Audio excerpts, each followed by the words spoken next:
Y'all know why we're here. Last night, shortly after 1 o'clock, probably, I can't even begin to talk about how bad this is. Shortly after 1 o'clock, the law enforcement community here in the Metro Des Moines area lost 2 officers. It started about 1:05 in the morning in Urbandale. Officers responded to reports of shots being fired in that area. The first officers to arrive on the scene found a police officer, an Urbandale police officer, still seated in his vehicle, and he'd been shot and killed.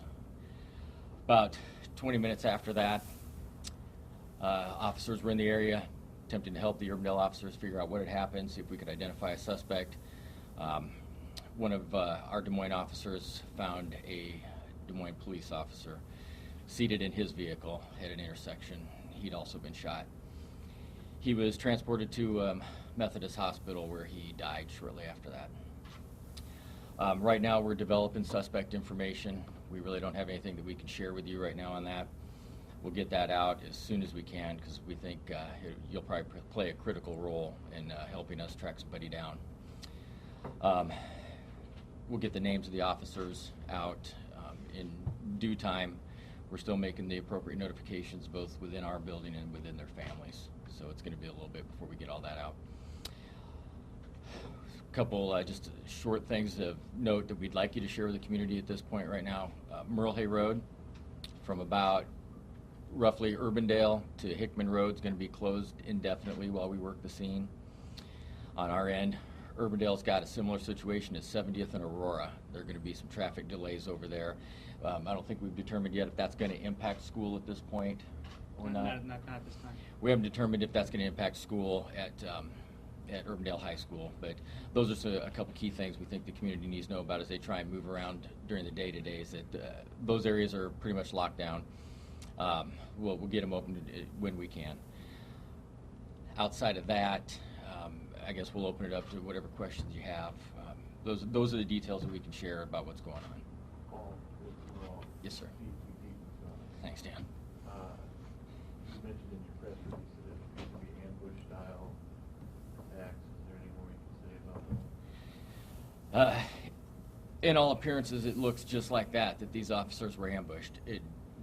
On the surface right now, just like I said, we're just a few hours into this. It doesn't look like there was any interaction between these officers and whoever the coward is that shot them while they sat in their cars. That's the best we got that we can explain the scene right now. Both of them were in their cars. I'm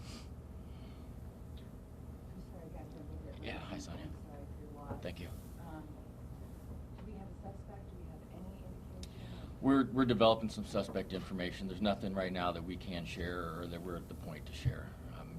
Trust me, as soon as we got something we can put out, it's coming out.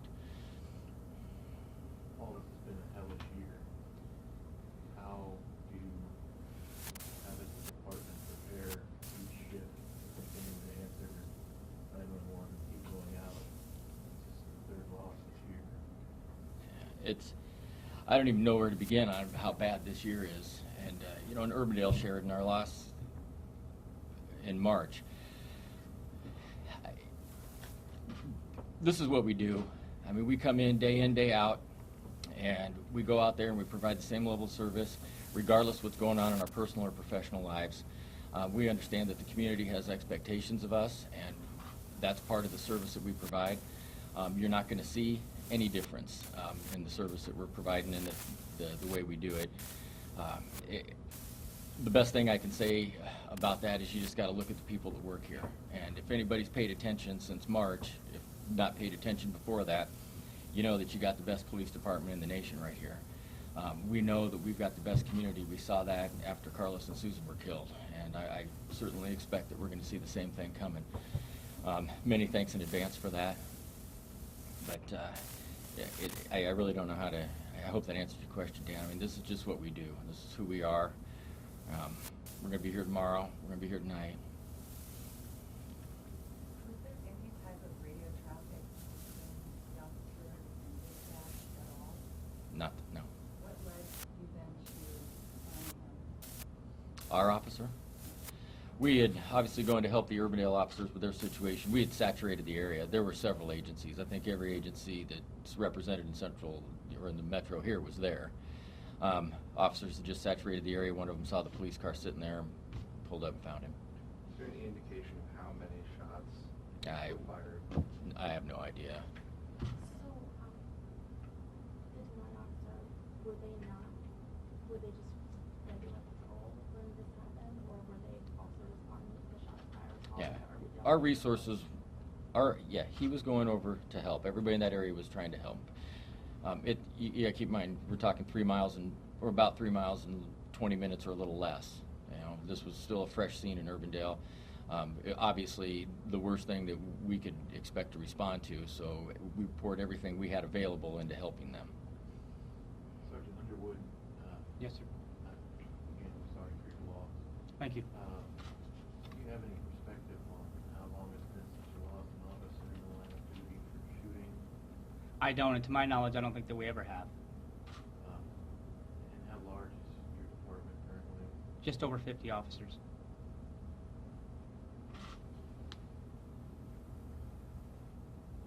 To clarify, no other officers were hurt?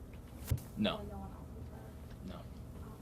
And do you, think that there possibly one suspect or possibly? We have no idea. You know, that's what we're working through right now. Obviously, we called in all our detectives. We're being helped at the Urbandale scene by DCI. They've offered their resources to help us out also. So everybody that can be on this is on it.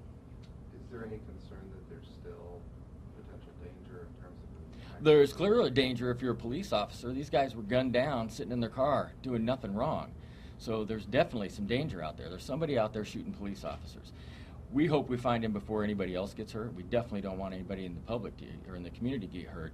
But there is a clear and present danger to police officers right now. And we've doubled up our officers. I think Urbandale's taken some of those same precautions. But yeah, there's definitely danger out there right now. As far as you don't have officers in like a one-man car, you might need to. We've paired our officers up right now. Again, I apologize if you've already addressed it. No, that's all right. What can you tell me about the two officers? We can't tell you anything about them right now. We're still working through getting everybody that needs to be notified. Do you know if, I'm sure, I would assume they had dash cameras, maybe had body cameras in the case of Urbandale, would those have been on? That's going to be part of the evidence gathering. I don't know that. I know that we will go to the cars and retrieve whatever evidence we can out of them. And if that means, evidence of the gunfire, whether it's bullets or shell casings or the video or anything, it's all going to be wrapped up. Urbandale does have body cameras. We do. Des Moines does not. Not yet. Those body cameras for the state of Urbandale, they run all the time, are they? They do not. I can't speculate at this point whether or not that was on. That'll be part of the investigation that's conducted from here forward.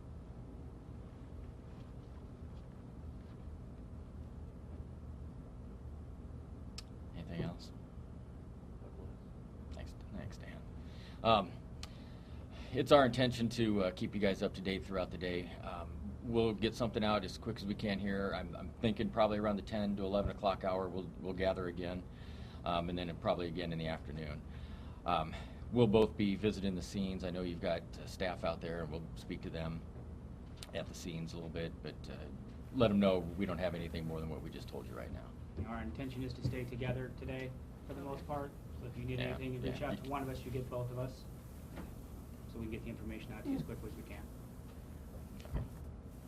Are you taking any further precautions in order to protect each other for the next 24 hours? I think specific to right now, like I said, we've doubled up our officers. I don't know if Urbandale's taken that step just yet or not. But we're very well aware of the society that we're living in right now and the time, and that there are some not so positive views of law enforcement that there's a certain segment of our population holds. So, we're as vigilant as we can be, and still provide the service that we need to provide. If we've talked about this many, many times before, that if we don't provide the service in the manner that we do, with the I guess, the personal type service that we do. We're nothing more than an occupying army. So we're going to do what we can to keep ourselves safe. We're always vigilant about our safety, but we still got to go out there and do it. And there's people that expect us to come and answer the call, and we're going to do that.